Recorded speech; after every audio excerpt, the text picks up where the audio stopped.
Je m'appelle Grégoire Vial, je suis le directeur et le propriétaire de Charpente Vial SA au Mouret, entreprise active en construction en bois en Suisse romande.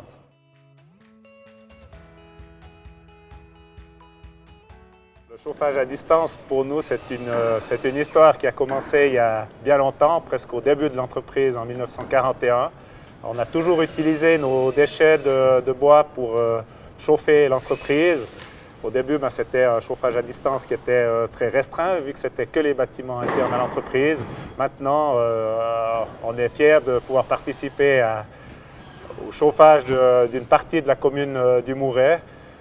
C'est une utilisation intéressante de déchets qui ne sont plus forcément des déchets, mais qui deviennent aussi des sous-produits, vu qu'on arrive à les vendre contre l'achat de chaleur.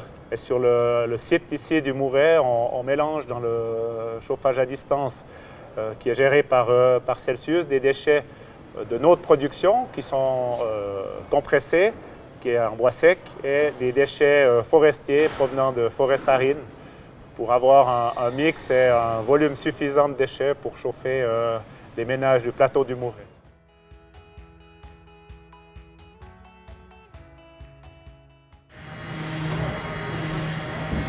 Alors, pour nous, le chauffage à distance est étroitement lié au chauffage à bois. Le bois est une matière première qu'on utilise, qui est capable de produire de la chaleur. Donc, on a historiquement toujours chauffé les bâtiments avec du bois.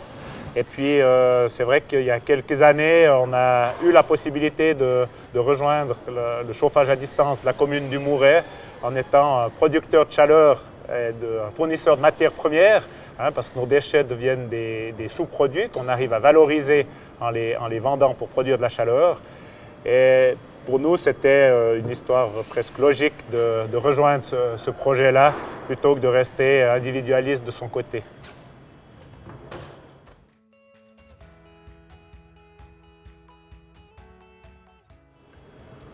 Les difficultés, elles sont plus souvent administratives que techniques.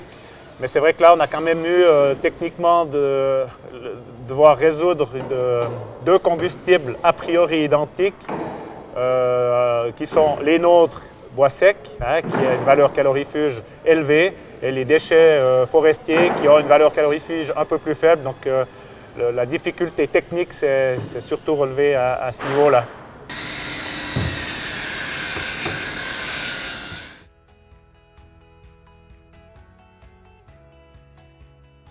Alors nous, on a des contrats qui sont un tout petit peu particuliers parce qu'il y en a plusieurs. La première, c'est qu'on leur achète en fait de la chaleur pour chauffer nos locaux, et d'un autre côté, on leur vend également nos déchets qui permettent de produire cette chaleur. Et comme la centrale de chauffe est située sur notre site au Mouret, on loue encore les locaux à Groupe E Celsius.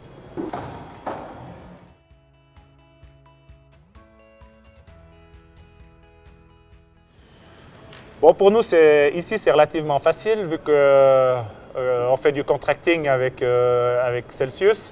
Donc, on n'a pas, entre guillemets, on n'a pas d'entretien. Par contre, on doit toujours être capable de fournir du combustible à la chaudière. Donc, pour nous, les entretiens proviennent surtout de l'entretien des concasseurs et des alimentations de la fosse qui regroupe en fait nos déchets et les déchets forestiers.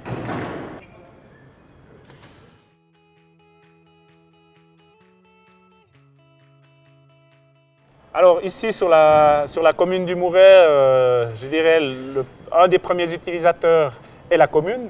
C'est les bâtiments communaux, l'école, la salle de gym et l'administration communale sont reliés au chauffage à distance.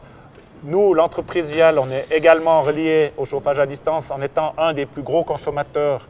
Et actuellement, le Celsius développe aussi la clientèle privée en raccordant des quartiers de villas.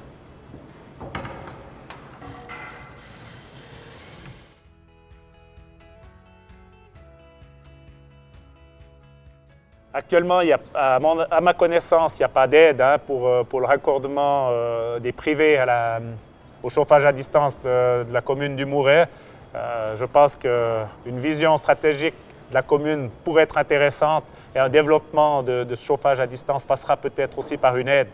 Mais la question qu'il faut toujours se poser, est-ce que ces systèmes de chauffage doivent passer par des aides ou ils doivent être concurrentiels par eux-mêmes?